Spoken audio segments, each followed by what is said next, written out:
أرأيت الذي يكذب بالدين فذلك الذي يدع اليتيم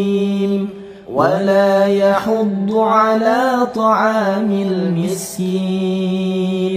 فويل للمصلين الذين هم عن صلاتهم ساهون الذين هم يراءون